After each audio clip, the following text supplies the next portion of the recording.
audioescuelasabática.com y escuelasabática.cl. Domingo 13 de octubre. En el principio, el Logos Divino. Escucha Juan capítulo 1 versos 1 al 5, que revelan estas palabras acerca de Jesucristo, el Verbo. En el principio era el Verbo, y el Verbo era con Dios, y el Verbo era Dios. Este era en el principio con Dios. Todas las cosas por Él fueron hechas, y sin Él nada de lo que ha sido hecho fue hecho.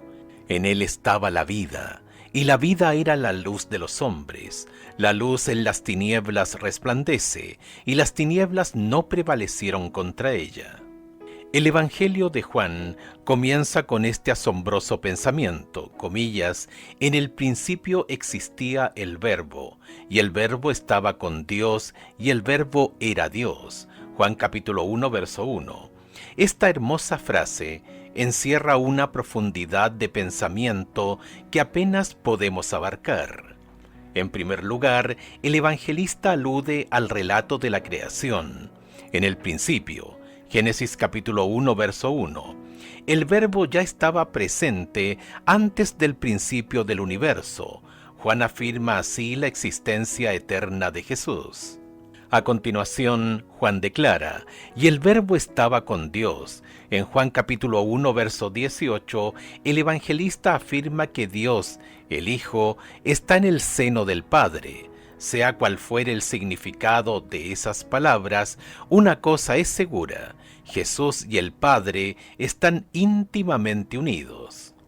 Y luego dice, y el Verbo era Dios. Pero ¿cómo puede el Verbo estar con Dios y al mismo tiempo ser Dios?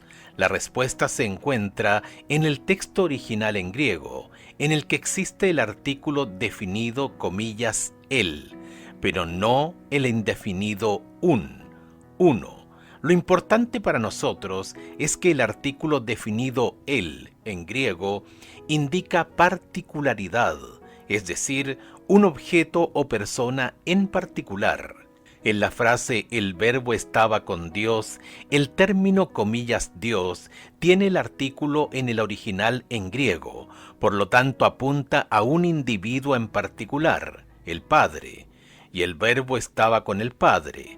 En la frase y el Verbo era Dios, el término Dios no lleva el artículo, lo que en este contexto señala las características de la divinidad. Jesús es Dios, no es Dios el Padre, sino el Hijo Divino de Dios, la segunda persona de la deidad.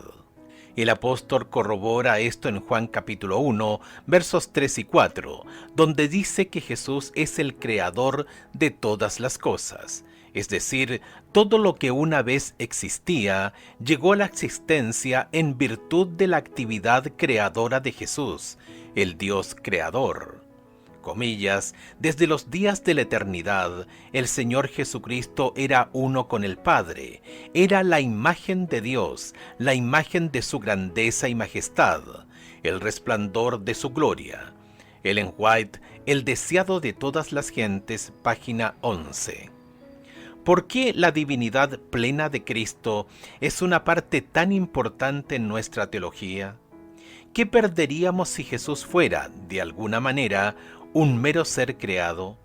Comparte tu respuesta con tu clase el sábado y prepárate para dialogar acerca de por qué la divinidad eterna de Cristo es tan importante para nuestra fe.